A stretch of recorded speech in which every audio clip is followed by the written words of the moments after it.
Aboubaker. Il y a une vidéo qu'on a fait, beaucoup de gens ont dit que Jésus n'était pas Dieu parce que Jésus il priait Dieu. Oui. Donc on veut savoir, Jésus c'est Dieu ou Jésus c'est le Fils de Dieu. Oui. En fait, si Jésus priait Dieu, c'est parce que Dieu s'est fait homme. La Bible le dit dans Jean chapitre 1 et le dit aussi dans l'épître Timothée. Dieu s'est fait chair, mais c'est le Fils. C'est Dieu le Fils. C'est ça qu'il faut comprendre. Jésus-Christ, c'est Dieu, mais c'est pas Dieu le Père. C'est Dieu le Fils. Ça, il faut bien le comprendre. Le Fils a prié le Père. C'est le Fils qui parle à son papa, Abba. Quand vous allez lire dans les évangiles, dans Jean chapitre 17, versets 1 à 2, il prie le Père. Et dans d'autres passages, à chaque reprise, Jésus ne dit pas Allah. Jésus il dit Abba. Il prie le Père. Donc j'invite à toute personne à lire vraiment les évangiles et les paroles de Jésus-Christ, ce qu'il a dit, ce qu'il a fait. Et son identité. Jésus-Christ est prophète, la Bible dit, les apôtres le disent. Un prophète est censé connaître l'avenir. Et bien Jésus prophétise l'avenir. Mais il prophétise son propre avenir à lui, sur terre. Dans Matthieu chapitre 20, il dit « Je vais mourir à la croix, je vais être crucifié, on va me condamner à mort. » Voilà le prophète ce qu'il prophétise. Il prophétise sa mort. Il prophétise sa résurrection. Oui, c'est un prophète, mais plus qu'un prophète.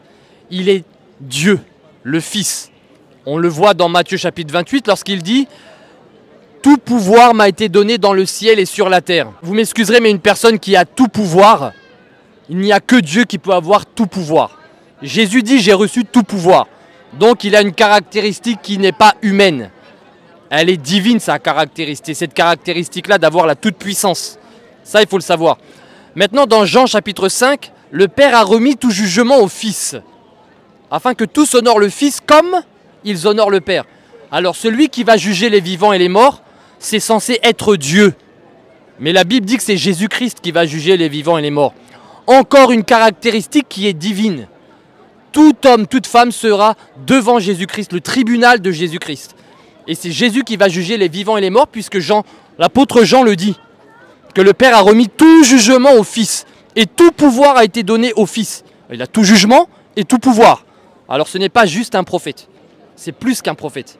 Mais je vous invite vraiment à lire ces versets que je vous cite, dans Jean chapitre 5 et dans Matthieu chapitre 28. Dans Jean chapitre 5, je le répète parce que c'est très important, il est dit que le Père a remis tout jugement au Fils. Et dans Matthieu 28, il est dit que j'ai reçu tout pouvoir dans le ciel et sur la terre. Dans Jean 17, il est dit, Père, glorifie ton Fils afin que ton Fils te glorifie selon que tu lui as donné pouvoir. Pouvoir sur quoi? Sur toute chair. Jésus a pouvoir sur toute chair et il va juger le monde entier. En cela, on peut dire qu'il a en lui des caractéristiques qui sont divines. Jésus a dit avant qu'Abraham fût, je suis. Je suis. Il est Dieu. Jésus est Dieu. Moi et le Père, nous sommes un.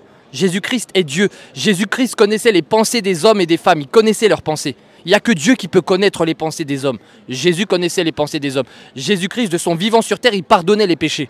Et les Juifs disaient, mais il blasphème. Il n'y a que Dieu qui peut pardonner les péchés.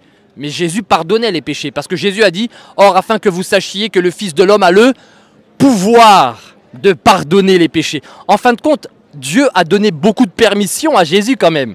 Le pouvoir de pardonner, le pouvoir de juger, tout pouvoir dans le ciel et sur la terre. Lisez ces versets, mémorisez ces versets. Je vous remercie. Que Dieu vous bénisse.